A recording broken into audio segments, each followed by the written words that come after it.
जय तंत्र मंत्र केंद्र में मैं आप सबका हार्दिक स्वागत एवं अभिनंदन करता हूँ। मेरे प्रिय भाई बहनों, वैसे तो बनाने की मेरी इच्छा नहीं थी, लेकिन बहुत लोगों की कॉल आई, बहुत लोगों ने फ़ोन किया कि गुरुजी एक बात बताओ, अधूरा मंदिर में प्राण प्रतिष्ठा होनी चाहिए कि नहीं होनी चाहिए, और तमाम तरह की भ्रांतियाँ फैलाई जा रही हैं कि चारों शंकराचार्य नहीं जा रहे, कि ये नहीं जा रहे, कि वो नहीं जा रहे। हिंदुओं को गुमराह किया जा रहा है। सत्य बात मैं बता दूं तो पूरा वीडियो आप सुनिएगा। आपको कुछ हो सकता है मैं साधना भी बता दूं इस वीडियो में, और वैसे जानकारी तो दे ही रहा हूँ। हमारा मोबाइल नंबर 9305 63 71 73। हमसे बात करने का टाइम भारतीय टाइम के अनुसार दिन में 12 से 2 बजे के बीच का दोपहर का। अगर आप सच्चा पवित्र निस्वार्थ दिव्य प्रेम पाना चाहते हो अथवा देना चाहते हो तो आपका स्थान मेरे लिए मेरे प्राणों से भी बड़ा है, और मैं सनातन धर्म को भी अपने प्राणों से भी ज़्यादा मानता हूँ। सनातन के लिए जीऊँगा, सनातन के लिए मरूंगा, जब तक जीवित हो सनातन के लिए कार्य करूँगा। मेरे प्रिय भाई बहनों, मेरा कर्तव्य है सही बात बताना। देखिए, जो हिंदुओं को गुमराह किया जाता है तो बड़े बड़े इसके पीछे षड्यंत्र लगे होते हैं। आपको बता दें, कुछ समय पहले जैसे कुछ संत महात्मा थे जो अली मौला करते थे। कुछ संत महात्मा कहते थे कि अजान होती हो तो मतलब अपनी भागवत कथा बंद करके और हाथ जोड़ लो, उसको भी नमस्कार कर दो। ये सब क्या है? ये देखिए, केवल जो बड़े बड़े संत होते हैं या जो बड़े बड़े मतलब पॉपुलर व्यक्ति होते हैं, उनको मोटी रकम देके विदेशी ताकत और या जो पाकिस्तान परस्त लोग हैं वो लोग उनको खरीद लेते हैं कि पब्लिक को ऐसे गुमराह करो। समझ रहे मेरी बात को? तो देखिए, शंकराचार्य ने पहली बात तो खुल के विरोध नहीं किया है, बस उन्होंने अपना कोई ना कोई बहाना बना दिया ना आने का, पहली बात। दूसरी बात, जब कोई हर किसी को रुपए दे सकता है तो क्या शंकराचार्य को मोटी रकम कोई नहीं दे सकता है कि कम से कम हिंदुओं को तो वर्ग ले आओ, हिंदुओं को तो धर्म से दूर करो? और आज के समय में पैसे के लिए लोग ना जाने क्या क्या करने को तैयार होते हैं, अपने को भी बेचने को तैयार हो जाते हैं। अपना मान सम्मान, इज्जत, धर्म, मर्यादा सब कुछ पैसे के लिए लोग बेचने को तैयार हो जाते हैं। तो मैं ये नहीं कह रहा शंकराचार्य सभी हैं, उनके चरणों में मैं कोटि कोटि प्रणाम करता हूँ, लेकिन एक एग्जाम्पल दे रहा हूँ कि भाई कोई शंकराचार्य के बारे में क्या नहीं सोच सकता है कि कम से कम हिंदुओं को कम से कम ऐसे तो अलग रखो। और ये कौन सोच सकता है? ये विपक्षी दल ही सोच सकते हैं कि शंकराचार्य के माध्यम से कुछ तो हिंदू का तबका जो है अलग होगा राम मंदिर से। क्योंकि आप खुद ही सोचो, जो राम मंदिर में नहीं आ रहे हैं, निमंत्रण देने पर नहीं आ रहे हैं, कुछ लोग राम मंदिर को ना जाने क्या क्या बोलते हैं। कुछ लोग कहते थे हॉस्पिटल बन जाता राम मंदिर की क्या जरूरत है, कुछ लोग कहते हैं कि मतलब बहुत कुछ बोलते हैं जो पशु रूप में है या जो दानव रूप में मनुष्य है। तो क्या वो शंकराचार्य लोगों से नहीं मिल सकते? या शंकराचार्य लोगों को क्या वो ऐसे शिष्य नहीं होंगे? अब मान लो, आपने देखा होगा कुछ ऐसे भी शंकराचार्य हो सकते हैं जो कोई कांग्रेस से भी मतलब रखते हैं, जो पूरी तरीके से कांग्रेसी। और कांग्रेस ने जब राम का विरोध किया ही है तो क्या वो ये नहीं चाहेगी कि हिंदुओं को कम से कम कुछ तो तबका अलग कर लो मंदिर से? तो वो इसी पॉइंट से शंकराचार्य भी आए या ना आए, शंकराचार्य पे क्या फर्क पड़ेगा भाई? शंकराचार्य ईश्वर तुल्य भगवान के भक्त हैं या भगवान ही तुल्य हैं वो। तो वो अगर उनको भक्ति करनी है, पूजा पाठ तपस्या से, मान लो शंकराचार्य का पद मिलता है पूर्व जन्म की तपस्या से, तो वो प्राण प्रतिष्ठा के बाद भी अपने दर्शन कर लेंगे जब उनकी इच्छा होगी, उनकी कृपा होगी भाई। तो इसमें कोई हिंदुओं को भ्रमित नहीं होना चाहिए कि शंकराचार्य नहीं आ रहे हैं। शंकराचार्य ने कभी कोई विरोध थोड़ी किया है वैसे। और अगर कोई विरोध करे भी तो देखो, जहाँ पे धर्म की बात आती है तो धर्म के पीछे लोगों ने अपने वरिष्ठ लोगों को भी छोड़ दिया है। भगवान कृष्ण ने देखो दुर्योधन को छोड़ दिया था, दुर्योधन के घर का भोजन त्याग के और साग खाया विदुर के घर पर, ठीक है। और धर्म के लिए अगर आप पूछो कि किसने छोड़ा, धर्म के लिए विभीषण ने अपने सगे भाई रावण को छोड़ दिया था, जबकि प्राणों से ज्यादा रावण को चाहते थे विभीषण। लेकिन धर्म के जहाँ पर बात आई तो रावण को छोड़ दिया विभीषण ने। धर्म के लिए प्रहलाद ने अपने बाप को छोड़ दिया था, हिरण्यकशिपु को। और राक्षसों में धर्म के लिए जो गुरु सबसे बड़ा होता है, हालांकि सतगुरु तो नहीं थे, सतगुरु एक अलग बात है, लेकिन धर्म के लिए राजा बलि ने भी अपने गुरु तक को छोड़ दिया था। शुक्राचार्य की बात नहीं मानी थी धर्म के लिए। तो जहाँ पर धर्म की बात आए तो वहाँ पर धर्म के साथ रहना चाहिए, ना कि जो धर्म के विरोधी हैं, चाहे वो फिर कोई आचार्य हो, कोई कुछ भी हो। जहाँ पर धर्म की बात आती है तो धर्म का साथ पकड़ो, धर्म का हाथ अपने हाथ में लो। और पहली बात।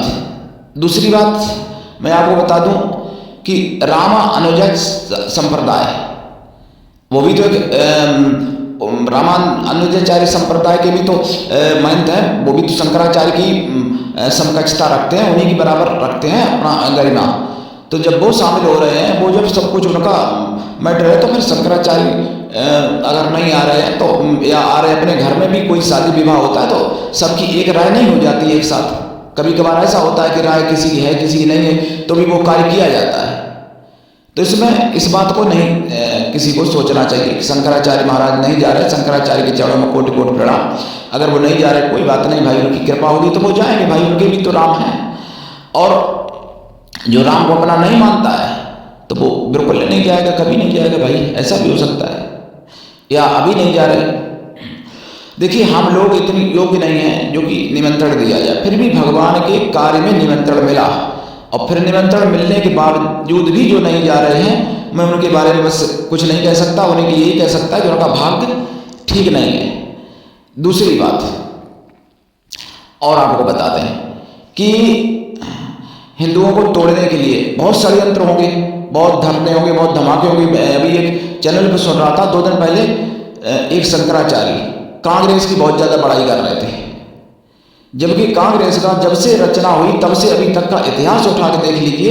हम ये नहीं कह रहे कि मेरी मान लो, कांग्रेस के जो अध्यक्ष थे शुरू में वो अंग्रेज थे, और उसी नीति पे आज भी कांग्रेस चल रही है। नहीं तो भाई मोदी का विरोध तुमको करना है, भाई विपक्ष है, मोदी का विरोध करो, लेकिन देश का विरोध, सनातन का विरोध तो नहीं करना चाहिए ना। लेकिन वो मोदी के साथ साथ में देश और सनातन को भी गालियाँ देने में मतलब हिचकिचाहट नहीं महसूस करते हैं। तो दूसरी बात मैं आपको बता दूं, कोई अधूरा मंदिर वाली जो बात कहते हैं, प्राण प्रतिष्ठा तो चबूतरे पर भी हो सकती है। प्राण प्रतिष्ठा जब चबूतरे पर भी हो सकती है, खुले आकाश के नीचे भी प्राण प्रतिष्ठा हो सकती है, तो भगवान राम का तो गर्भगृह पूरा तैयार ही हो चुका है, तो गर्भगृह में तो भगवान विराज ही चुके हैं। तो फिर उसमें क्या है कि पूरा मंदिर, और किसी ने ये भी कहा था, शंकराचार्य ने कहा है कि मंदिर एक शरीर होता है, गर्भगृह होता है, गर्भाशय, ना जाना कैसे कैसे लॉजिक्स वो किए गए। जबकि मंदिर तो भगवान का घर है, शरीर थोड़ी है मंदिर। तो कह रहे कि मंदिर पूरा शरीर है। अब उनको जवाब कौन दे भाई शंकराचार्य महाराज को, क्योंकि वो हिंदू महिला, वो कोई पत्रकार थी, कह रही थी कि मैं हिंदू धर्म के बारे में ज़्यादा जानकारी नहीं रखती है। जब जानकारी नहीं रखती तो फिर क्या बताओगी। मंदिर जैसा बोल रहे थे वैसा हाँ हाँ कर रहे थे। वो इसी चक्कर में थी ही कि सनातन का कोई विरोध हो, और वो मैं मीडिया पर उछालूँ, बिकाऊ मीडिया भी बहुत है ना। तो आपको बता दें मंदिर जो है एक घर है, भगवान का शरीर नहीं है। भगवान का शरीर तो मूर्ति है।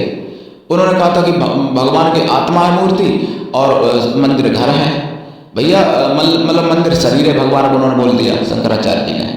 देखिए मंदिर घर होता है जैसे हमारा आपका घर है, महल या झोपड़ी या मकान जो भी होता है, तो ऐसी देवालय होता है यानी देवताओं का घर, शिवालय यानी शिव का घर, शिवालय कहते हैं ना।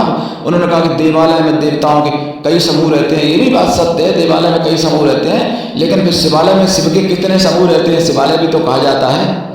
तो मेरा मानना है कि शिवालय यानी शिव का घर, देवालय यानी देवताओं का घर। तो वो किसी भी देवालय मतलब किसी भी देवता का घर हो सकता है। जैसे राम का घर है तो राम का मंदिर ही कहा जाएगा, और कृष्ण का घर है तो कृष्ण का मंदिर ही कहा जाएगा भाई। तो मंदिर जो है भगवान का शरीर नहीं, भगवान का घर होता है। तो अभी हम आप भी अगर रहते हो और अपने घर में रहने लगे, नया घर बनवा लिया मान लो, और क्या उसमें हम आप कोई और ऊपर मंजिल नहीं बनवा सकते क्या? कमरा नहीं बनवा सकते रहने के बाद? या कोई तोड़ फोड़ होती है तो क्या नहीं करते हैं? या कोई कमी है वो नहीं पूरी करते हैं? तो भगवान की प्रतिष्ठा हो जाने से मंदिर पूरा अधूरे से कोई भी मतलब नहीं निकलता है। आपको बता दें, ये केवल हिंदुओं को तोड़ने की बात की जा रही, इसलिए कि हिंदू दूर रहे, ताकि वोट में भी ये मुद्दा उठा सकें 24 में कि देखो इतने हिंदू नहीं गए थे। इसलिए दूसरी बात, कुछ लोग कहते हैं कि पौष मास में प्रतिष्ठा नहीं होती है, ये भी बोला था महाराज शंकराचार्य जी ने। तो ये बात मैं भी मानता हूं कि पौष मास में प्रतिष्ठा नहीं होती है, लेकिन इसके साथ में भी सुन लीजिएगा कि मास पुराणों में वर्णन है 3 प्रकार के हमारे सनातन धर्म में: सौर्य मास, चंद्रमास और नक्षत्र मास।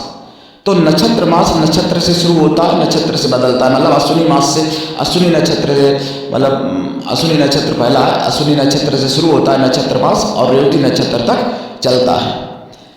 और चंद्रमास मतलब पूर्णिमा से शुरू होता है और दूसरी पूर्णिमा तक चलता है, मतलब पड़वा से शुरू होता है पूर्णिमा के बाद और पूर्णिमा तक रहता है। नहीं, पड़वा से शुरू हो जाता है भाई, चंद्रमा घटता है तब से, और चंद्रमा लास्ट होता है बढ़ते बढ़ते तब तक, और अर्ध मास यानी अमावस्या पर होता है। और सौर्य मास संक्रांति से शुरू होता है, तो मकर संक्रांति से सौर्य मास के हिसाब से मकर लग चुका है, मतलब महा लग चुका है। मकर संक्रांति के हिसाब से पौष नहीं है, और जब महा में संक्रांति आएगी तभी माघ समाप्त हो जाएगा, फागुन लग जाएगा, मकर मतलब संक्रांति के हिसाब से वो सौर्य मास होता है। तो सौर्य मास तब से चलता है जब से सूर्य एक मास से दूसरे मास में जब प्रवेश होते हैं, यानी जब सूर्य की संक्रांति होती है तब से शुरू होता है सौर्य मास। और दूसरी संक्रांति जब आती है, हर महीना संक्रांति आती है, 12 संक्रांति होती हैं, तो फिर वो मास समाप्त हो जाता है। तो देखिए वर्णन है पुराणों में कि कहीं पे सौर्य मास का प्रयोग किया जाता है, कहीं पर नक्षत्र मास का, कहीं पर यानी चंद्रमास का। तो वर्णन है, तो ऐसा नहीं है कि पौष मास प्रतिष्ठा में मतलब प्रयोग किया जा रहा है, प्रतिष्ठा में मकर मास ही प्रयोग किया जा रहा होगा, ये भी तो बात है। तो ये मैं बहुत लोगों की कॉल करने पे मैं ये वीडियो बना रहा हूँ। वैसे तो इस पचड़े में मेरी पढ़ने की कोई इच्छा नहीं थी, मैं तो केवल साधनाएं डालता हूँ और आयुर्वेदिक ज्ञान, ज्योतिष शास्त्र का ज्ञान, तंत्र मंत्र, तीर्थ त्योहार, सत्संग, प्रवचन एवं कुछ महत्वपूर्ण खबर है। लेकिन अब शंकराचार्य महाराज हैं भाई, उनके बारे में मैं कुछ नहीं सोच सकता ज़्यादा, लेकिन बस उनको चरणों कोटि कोटि प्रणाम। और मैं यही भगवान से प्रार्थना करता हूँ कि हमारे शंकराचार्य, हमारे धर्म गुरुओं को भी भगवान माता रानी सद्बुद्धि दे, ताकि वो सनातन धर्म की यानी धर्म के मर्म को भी समझें, और मर्म को अच्छा समझते भी हैं, लेकिन हो सकता है पब्लिक को प्रकाशित दूसरी तरीके से करते हो, पब्लिक को दूसरी तरीके से दिखाते हो। ये बात जो मैंने बताई है, ये शंकराचार्य महाराज भी क्या पता जानते हो, जानते जरूर होंगे भाई, ज्ञान के भंडार है वो, कि सौर्य मास में प्रयोग किया जा रहा है। लेकिन हिंदुओं को तोड़ने वाली बात, क्योंकि उनको जब वो कांग्रेसी अगर होंगे तो वो कांग्रेस का भी तो कुछ वोट साधने की कोशिश करेंगे, तो इसलिए हिंदू को तोड़ने के लिए, हिंदू को गुमराह करने के लिए ऐसा कर सकते हैं कि भैया हम नहीं जा रहे, और हम इसलिए नहीं जा रहे कि ये शास्त्र के खिलाफ काम हो रहा है, ये भी बात हो सकती है। इसमें हम कोई उनसे वाद विवाद नहीं करना चाहूँगा, ना मैं शास्त्रार्थ करना चाहूँगा। शंकराचार्य अगर मिले तो मैं तो उनके चढ़ धो के पी लूँगा, मैं उनका चढ़ामृत ले लूँगा, बस इतना ही कहना चाहूँगा। लेकिन उनके शंकराचार्य के बात को कोई गलत ना सोचे। शंकराचार्य ईश्वर तुल्य हैं और हमारे देश के रक्षक के रूप में हैं चारों शंकराचार्य, तो कोई बात नहीं, उनकी चरणों की कृपा बनी रहे हमारे ऊपर भी और देश के ऊपर भी। लेकिन देखिए हमारे घर में कोई भी अगर मतलब 4 बेटे हैं, अगर एक बेटा गलत भी होता है तब भी माँ बाप उसका कुछ पक्ष लेते हैं, तो ये भी होते सकती है। जरूरी नहीं कि शंकराचार्य को कोई खरीद ले, ऐसा जरूरी नहीं है, ये भी हो सकता है। वो क्या मैटर क्यों नहीं उन्होंने, या फिर पंथ संप्रदाय के हिसाब से भी हो सकता है। शास्त्र सबके एक है, लेकिन संप्रदाय भी तो बहुत अनेक बने हैं, अलग अलग तरीके से लोग अपना वो पेश करते हैं, ज्ञान पूजा पद्धति भी कुछ अलग, तो इसलिए हो सकता है। लेकिन मैं तो यही बताऊंगा कि प्रत्येक सनातनी को राम मंदिर की प्रतिष्ठा का हिस्सा बनना चाहिए। वहाँ पर जो नहीं जा सकते अपने घर पर दीपावली मनानी चाहिए, 22 तारीख को दीप जलाना चाहिए, और जिनको निमंत्रण मिला है वो वहाँ पर जा भी सकते हैं। लेकिन वैसे वहाँ पे भीड़ भाड़ ज़्यादा होगी 22 को, तो 22 को न जाके अपने आगे पीछे दर्शन करो। मंदिर तो हमेशा के लिए है ही, तो वो ठीक है।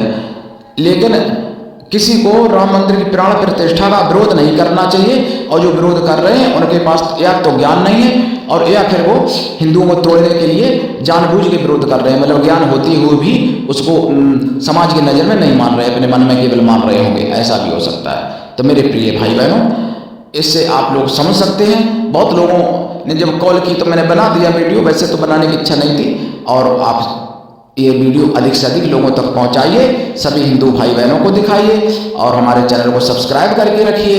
जया विजया लक्ष्मी माता की सहेली हैं, जिनके नाम से जया माता के नाम से बनाया है चैनल, लेकिन जया तंत्र मंत्र केंद्र है, लेकिन ये केवल तंत्र का ही नहीं है, ये राष्ट्रवादी चैनल है, मैं आपको बताना चाहता हूँ। और हम सच्चे प्रेम के पुजारी हैं, सच्चे प्रेम को मैं खोजता हूँ। जो सच्चा पवित्र प्रेम, निस्वार्थ प्रेम अगर चाहता है, या देना चाहता है, या पाना चाहता है मेरे द्वारा, तो ऐसे लोगों को मैं प्राणों से भी ज़्यादा, करोड़ों गुना ज़्यादा मैं प्रेम करता हूँ। आज के लिए इतना ही, धन्यवाद। जय श्री राम, वंदे मातरम, जय सनातन।